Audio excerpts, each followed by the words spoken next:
creating MIDI drums in Logic Pro 9. Here we have Logic Pro opening. It's asking what type of project we want to open. I'm going to select the Compose folder because I want to compose a new song. I'm going to select an empty project. It's going to ask what type of tracks I want to open up here at the top. And I want to select software instruments because I'm going to be creating these with my MIDI controller here, which I'm using an Axiom 25. Select Create. I got 5 tracks open here, and the 5th one defaults to the EVP88 electric piano, which sounds like this.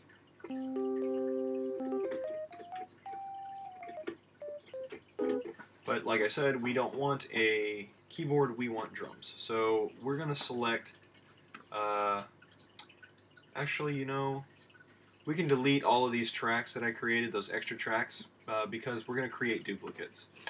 So I've got a library open here that I can select drums and percussion, acoustic drums, and I'm going to select my favorite, my personal favorite, Studio Tight. I've got the Studio Tight kit open here, and I'm going to select a couple of duplicates. Now I'm selecting this button right here to duplicate the track. When you do this, remember, it duplicates all of your effects, your inserts down here. If you have reverb, flange, anything unique to that track, it's going to duplicate that as well. So the reason I'm creating multiple instrument tracks for these drums is because in a drum kit you have multiple instruments. Each instrument, like the kick drum, the toms, the cymbals, the snare, each instrument, as you're playing it, is naturally panned to the left or right depending on how you have your set arranged. And what I want to do is create a realistic set. So each instrument is going to be panned and individually have its own individual volume levels set to as if I'm sitting at that drum set. So I'm going to label these each instrument. Kick. I'm double clicking to label. We're going to do the snare here. We'll do the hi-hats here. And we'll do the crash here. The first thing that you want to do to start recording is you want to make sure that your tempo down here at the bottom is going to match what you want to record. So I'm going to turn my metronome on here by selecting this icon, and I'm going to hit play and listen to it. I've got it set at 120 beats per minute, and I'm hearing right now, I'm imagining the drums in my head to match the tempo of the click.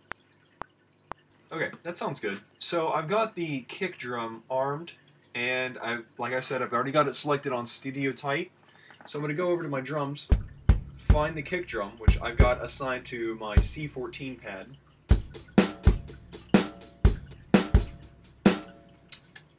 And we want to do just the kick on this one.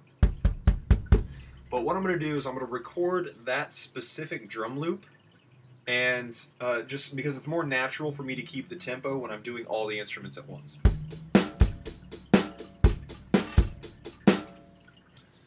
So we're going to leave the click on while recording. I'm right-clicking, making sure that it says click while recording so that I do this in tempo. It's going to give me a 4-beat count-in, and I'm going to record the best I can to the tempo.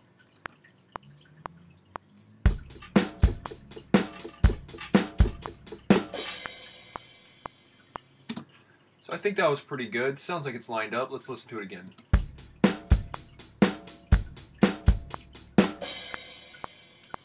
That sounds good. Now, there were 4 instruments in that drum loop. The 4 instruments are the same that I have labeled here. So what I'm going to do is I'm going to copy this little MIDI segment.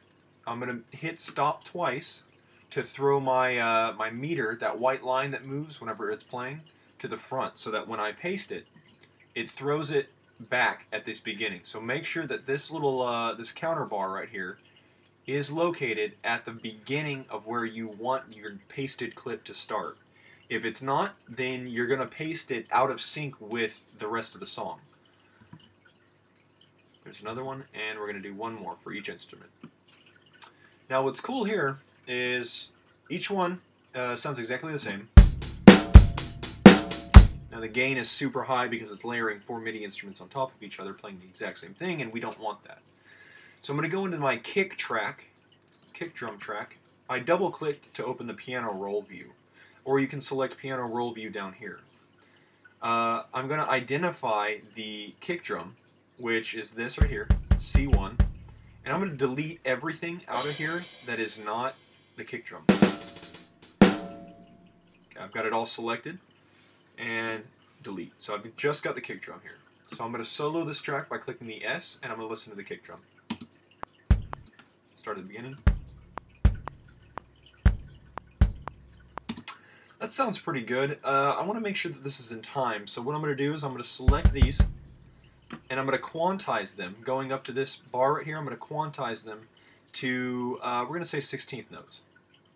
So we're going to make sure that these are all lined up with the 16th notes, because the most syncopated note that I hit is on a 16th note. Sounds pretty good when it matches up with my metronome. Now I'm going to repeat this same method for each instrument. So I'm going to go in here, I'm going to select everything that is not the snare. So I'm deleting the kick drums, deleting the hi-hats, deleting that one crash hit at the end, and now I've got just the snare. I'm going to solo this track so I listen to nothing but the snare. Alright.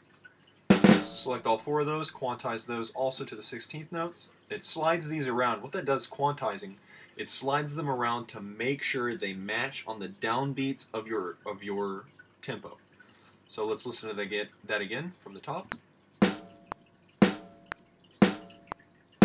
Sounds good. It's perfectly in sync with my tempo. Now what we're going to do is we're going to listen. I'm going to solo both the kick drum and the snare, make sure they sound good together. Sounds good. Alright, let's do the same for the other 2 tracks. So this one is the hi-hats. So I'm going to delete everything that isn't the hi-hats. Delete that. Delete that. And that should be good.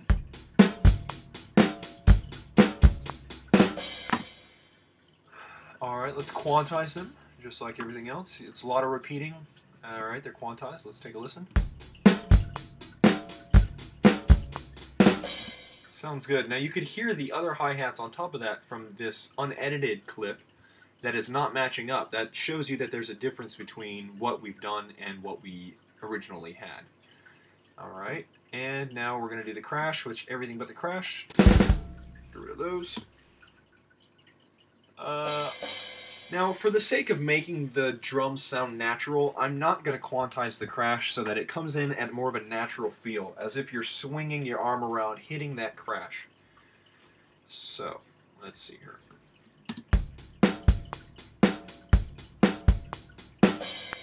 Actually, I'm going to slide that back a little bit. It comes in a little bit too early. There we go. Let's listen from the top. Alright, sounds good. I'm going to go back to my hi-hats, and I'm going to open a couple of the hi-hats. So I'm going to find the open hi-hat note, which is this right here. And I'm going to make my drum riff sound a little bit more like this. So that little open hi-hat adds a little bit of a flair. So let's find the open hi-hat. Right here. I'm going to do it to every third. So 1, 2, 3, 4, 1, 2, 3, 4, 1, 2, 3. A little too high. Come on. See, that's the beauty of MIDI, is that you can slide them around easily. 1, 2, 3, and then crash. So let's listen to that. It actually matches the snare. That's fine.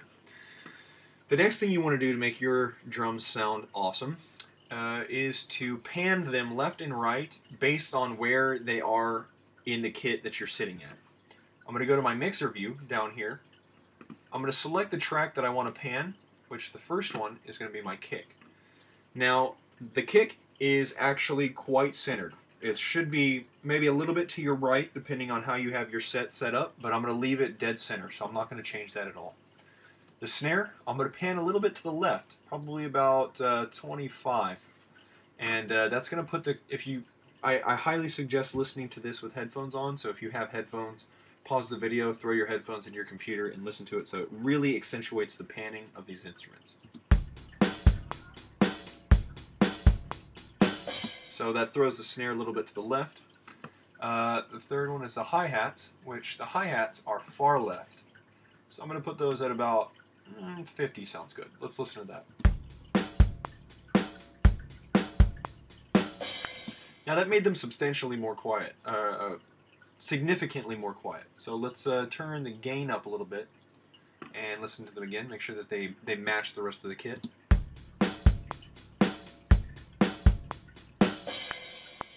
Sounds good. And we're going to pan the crash to the right. We're going to go about 20, we'll go 30.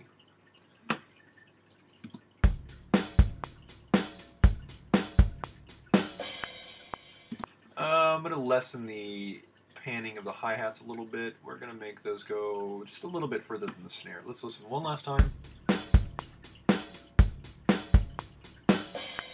Sounds good. Alright. We have this set up. I like it.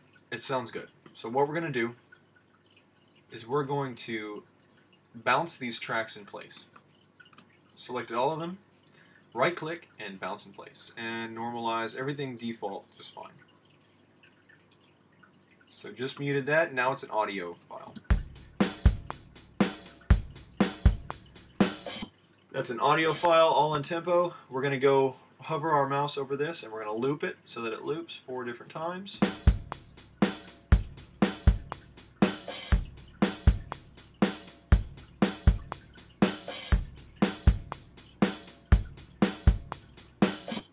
Now you notice that it's cutting off the crash. You can edit that in post-production. You can leave the MIDI track open as well to let the crash ring out into the next loop. But for the sake of this tutorial, I'm going to ignore that for now. Once you have that done, I'm going to go down into my inserts. I have my drum track selected. I'm going to go to my inserts. I'm going to put a little bit of reverb on it so that it sounds a little bit more natural. Bring the room size down to about 18 because I'm going to drum in a small quiet room and turn the mix up to about 50.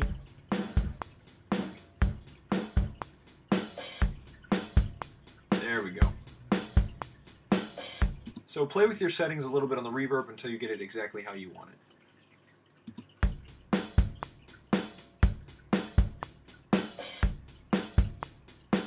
There we go, that sounds good. Sounds very natural. Sounds like I recorded these on a drum set in my room with microphones. I'm going to double click my EQ. It's going to bring up my EQ. I'm going to hit Analyzer right here so that I can watch my drums. Now what's good is they have default settings for drums here.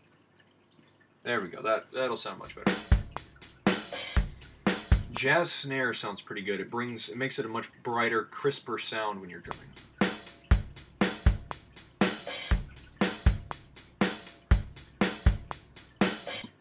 Sounds good.